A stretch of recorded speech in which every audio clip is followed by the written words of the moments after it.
السلام عليكم ورحمة الله وبركاته. يا رب تكونون بخير وبصحة وعافية دائما يا ربي. أول ما نبدي الصلاة على محمد وآل محمد. اليوم راح أسوي لكم أكلة، أقدم لكم أكلة اسمها عروق الشجر أو كباب الشجر، يعني عروق الكوسة أو كباب الكوسة. عندنا كوسة شجر، وعندنا جزراية مبشورة مبروشة، وعندنا طماطة، لو وحدة شوية كبيرة، لو اثنين متوسطات الحجم مثرومة، وعندنا بصلاية هيك يعني أكبر من الصغيرة، مو كلش صغيرة، اي ومثرومة. وعندنا هنا بصل اخضر، او ممكن اني مسوية بصل اخضر، انتم ممكن تحطون كرفس، ممكن معدنوس، هي اي شيء اخضر الكم، يعني الخيار مفتوح. وعندنا سميد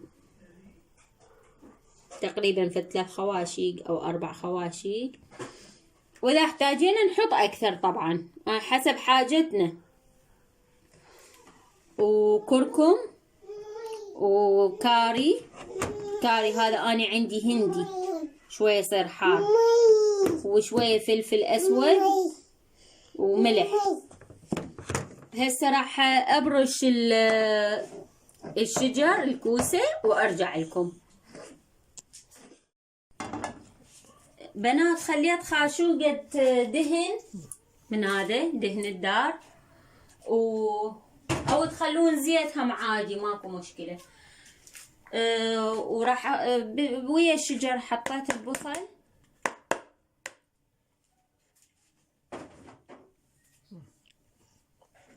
وراح انزلهن بالطاوة. بسم الله الرحمن الرحيم. راح احمسهن سوا، ادبلهن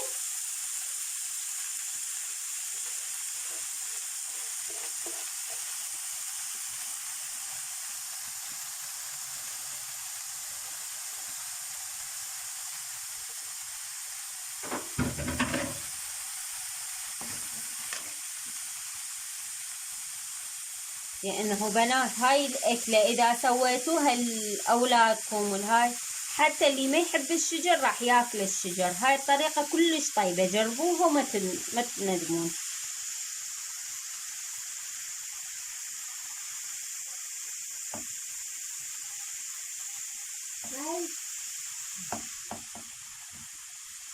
لان احنا ليش بدنا نحمسه بنات؟ لان الشجر والبصل راح يدبون مي، اذا ما حمسناهن راح المي بعدين يذبوا ما يتقلون بالشكل المطلوب. وهسه تشوفون شلون يعني النتيجة، يعني راح ان شاء الله تكون ممتازة.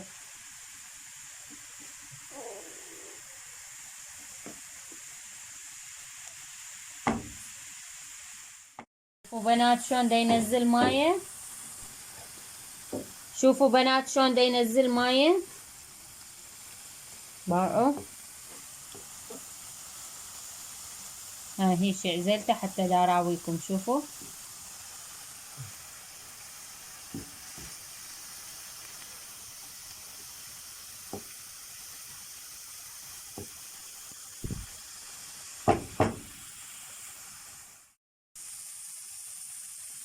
وهاي هسه بنات رجعت لكم بعد ما شوفوا، بعد ما نزلت كل مايها بلشت تتشوح. هسه احنا شو نسوي؟ نحمسها شوية شوية، نشوحها على النار ونشيلها. شوفوا بنات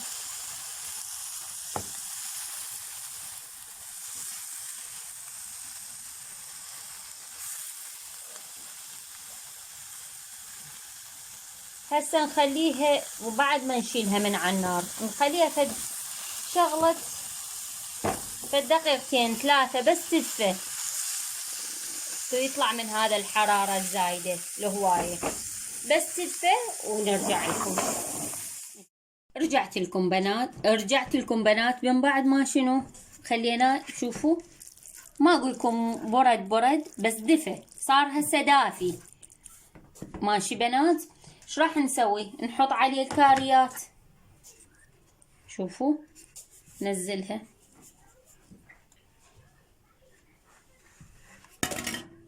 وننزل عليه البصل الاخضر او الخضرة اللي عندكم، هي لو بصل اخضر لو خضرة، الورق مالته يعني.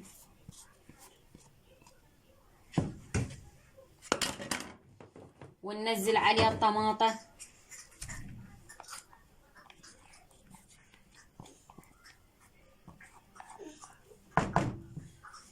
وننزل عليه الجزر.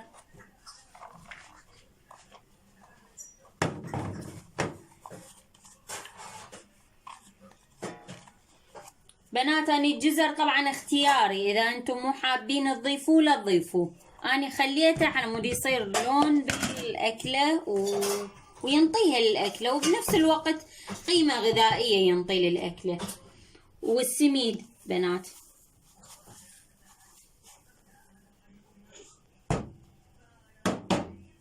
هسه راح نقلبه كلهن سوا مكونات.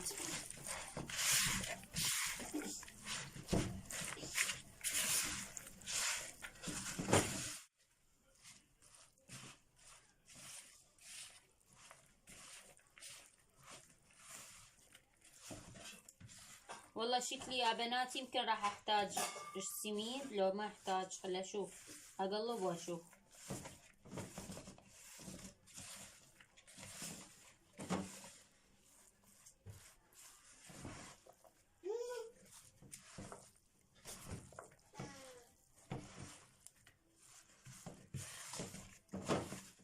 شوفوا بنات، من بعد ما جانسنا المكونات كل الزين، راح صراحة ابلش بايدي بعد شغلة هاي الاسباتيولا ما تفيد.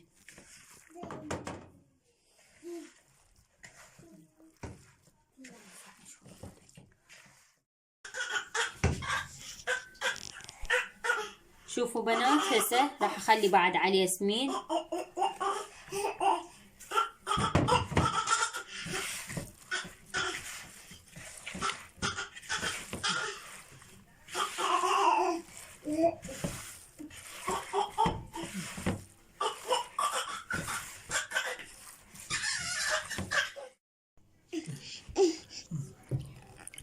بنات هسه ما تماسكت هواية وياي، انا نسيت اضيف طبعا الطحين. نضيف لها طحين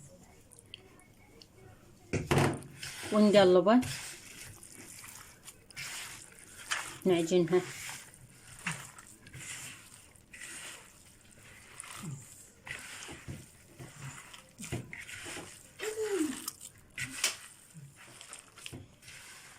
الطحين نحطه بس على مود تتماسك، لانه ما تماسكت وياي ذيك هسه.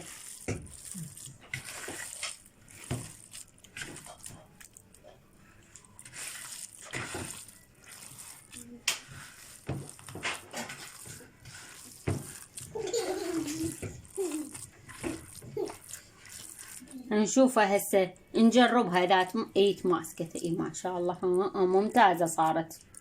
شوفوا بنات صارت ممتازة. ها هي. شوفوا بنات هسه عبالي دا تصور الكاميرا طلعت ما تصور فاصلة ما ادري بيها.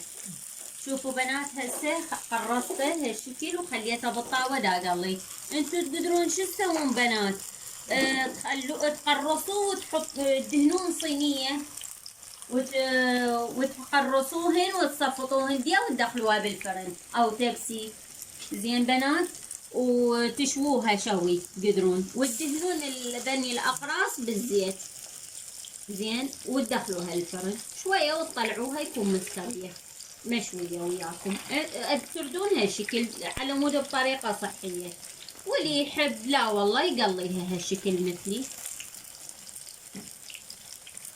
بعد انتو شلون تحبون تسووها هاي بعد يمكم بكيفكم. والله بنات حتى اللي ما يحب الشجر راح يحبه بهاي الطريقة. هاي البنات حتى الجهالكم للمدارس تسوون لهم سندويشات لفات وتدزون بيدهم ويكيفون عليها، وموفرة وتصير أكلات آخر الشهر اللي كنا نحير بيها. معظم أمهات البيوت يحيرون شو يسوون والمصرف يخلص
شوفوا بنات هيك طلعوهن يا اللي تصير تحسوها استوت، بس استوى المطلوب طلعوها.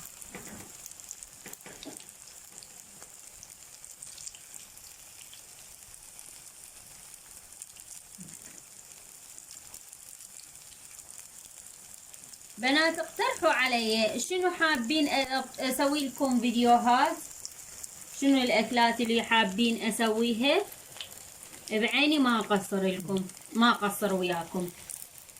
شنو نوع الفيديوهات غير اكل مثلا فلوقات، شو عاجبكم قولوا لي بالتعليقات اسوي لكم. اكل سوري اذا تحبون.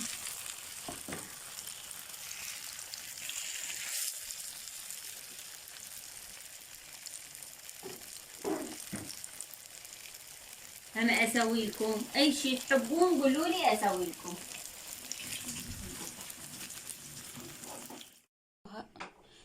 شوفوا بنات، وهذا الشكل النهائي الاكلتنا كباب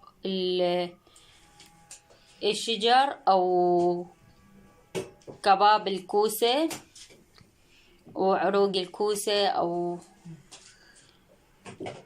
كباب الكوسة. شوفوا هذا الشكل النهائي، ان شاء الله يعجبكم وينول رضاكم واستحسانكم وسهمكم العافية ان شاء الله. ولا تنسونا بالدعم باللايك والشير والاشتراك وتفعيل الجرس ليوصلكم كل شي جديد مني ان شاء الله. ومع السلامة.